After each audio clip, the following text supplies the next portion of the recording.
¿Cuál es el mejor ejercicio para recuperar tu hombro o cualquier lesión? Al final no se trata de encontrar un ejercicio estrella o 5 ejercicios estrella o buscar la clásica rutina que intenta buscar todo el mundo cuando tiene una lesión. Lo lógico es lo más importante y lo que nos dice la evidencia. ¿Qué es lo que más genera lesiones a la par que las recupera? El control de las variables del entrenamiento. Bien, vamos a entender algunas de las variables principales y te voy a dar ciertas recomendaciones que son siempre basadas en evidencia y aparte en mi experiencia clínica, sobre todo en la readaptación y recuperación de lesiones de hombro. Cuando hablamos de las variables entendemos carga, tiempo, tasa de desarrollo de fuerza, percepción de dolor, fatiga, volumen, intensidad, descansos, tipo de contracción y rango de movimiento. Es muy gracioso cuando decimos, es que si no tenemos cierta patología no podemos medir. Esta variable se puede medir sin tener prácticamente nada y además nos dan una gran ventaja respecto a no medirlas, ¿bien? Porque nos van a asegurar el trabajo no solo que tenemos que seguir a medio o a largo plazo, sino que vamos a dejar de improvisar en los entrenamientos. Por tanto, independientemente del ejercicio que selecciones para recuperar a tu cliente o paciente, lo que tenemos que tener en cuenta es que, por ejemplo, en la carga tenemos que aumentar de 2,5 a 5 la carga por semana. Por encima de eso, intentar correr más, lo que nos asegura es posiblemente que no mejoremos nuestra recuperación de lesión o que aumentemos el riesgo de recidiva.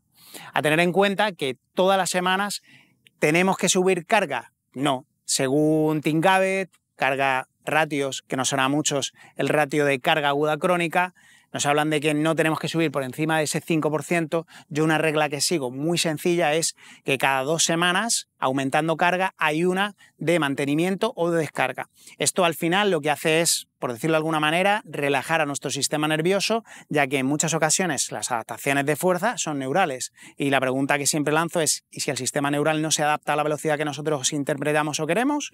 Es cuando tenemos que tener en cuenta que las semanas de descarga son las óptimas. Cuando hablamos del tempo, las primeras fases, hacemos tempos controlados, donde no es tanto el tiempo bajo tensión lo que nos importa y sí el hacer un movimiento controlado. ¿Por qué? Porque se ha comprobado que cuando nosotros provocamos la tasa de desarrollo del disparo de la motoneurona a umbrales rápidos, en muchas ocasiones suele ser doloroso. Sobre todo esto en hombros es clarísimo.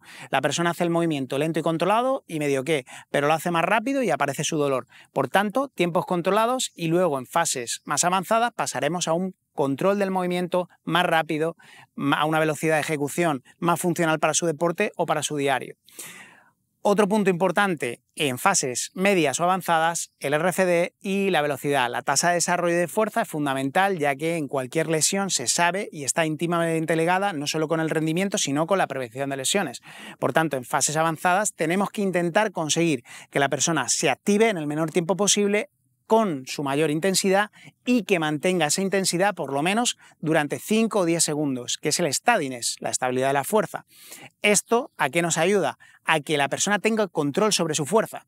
No sé si recordarás un anuncio que ya es muy antiguo, que tiene unos cuantos años, que decía que la potencia sin control no sirve de nada. Pues efectivamente, la fuerza sin control no sirve de nada. Tenemos que ser capaces de controlar nuestra propia fuerza sin percibir dolor. Otra variable muy importante, la percepción dolorosa.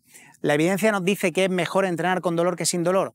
Efectivamente, si entrenamos siempre intentando no tener dolor, vivimos en una burbuja y lo que nos habla la literatura es que las personas que entrenan con algo de dolor, un 5 como máximo de percepción de dolor y esto lo cruzamos con el esfuerzo percibido, consiguen mejores adaptaciones y progresan más dentro de los programas de ejercicio.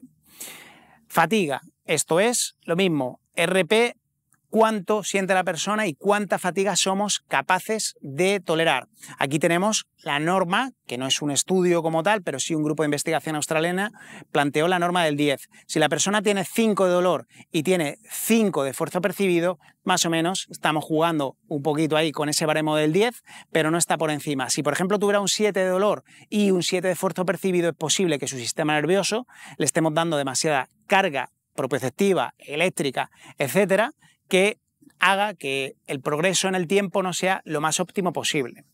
En cuanto al volumen, en primeras fases el volumen no va a ser la clave. Vamos a tener volúmenes de trabajo donde, por ejemplo, pondremos pocas repeticiones y pocas series para no fatigar al sistema nervioso, para ir adecuándolo y darle esa dosis pluma o esa dosis terapéutica que sea la más óptima para nuestro deportista, cliente o paciente. Intensidad. ¿Cuánta intensidad? Los estudios recomiendan en primeras fases entre el 30 al 50% del ARM. Por encima de eso no se recomienda y tiene toda la lógica del mundo. Un 30 a un 50% del ARM en muchas ocasiones son movimientos que van a ser funcionales más algo de peso adquirido. Pensemos en acciones funcionales que realizará la persona en su diario. Coger a su hijo o a su hija, hacer un porte de cualquier tipo de mesa o silla u objeto que pese, eso es lo mínimo que va a necesitar en su diario y por eso vamos a trabajar ya con mínimos ratios de fuerza.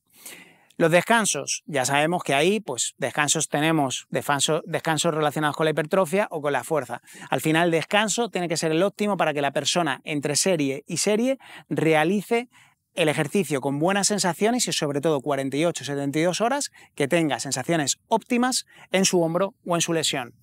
También hay que tener en cuenta algo muy importante. Podemos hacer entrenamiento en conglomerado o clúster. En vez de hacer 8 repeticiones, 10 repeticiones, hacemos conglomerado de repeticiones 2-2-2, 4-4 y esto nos permite también, como dicen los estudios, mejorar el rendimiento, pero sobre todo no fatigar al sistema nervioso si en primeras fases vemos que pueda estar alterado, que es lo que nos encontramos a nivel de literatura.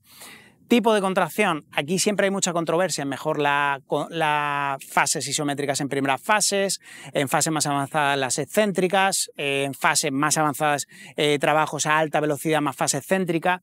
Al final no hay un estímulo mejor ni peor, pero sí sabemos que las contracciones isométricas, es decir, más controladas en primeras fases, dispararán menos la percepción dolorosa, todos los mecanismos de protección y amenaza serán mejores para el cliente o paciente o deportista y esto nos garantizará un mayor éxito en menor tiempo posible. Por eso yo siempre en este tipo de estadios o en este momento soy muy conservador, intentamos no trabajar con máximos y sí dar calidad a los entrenamientos.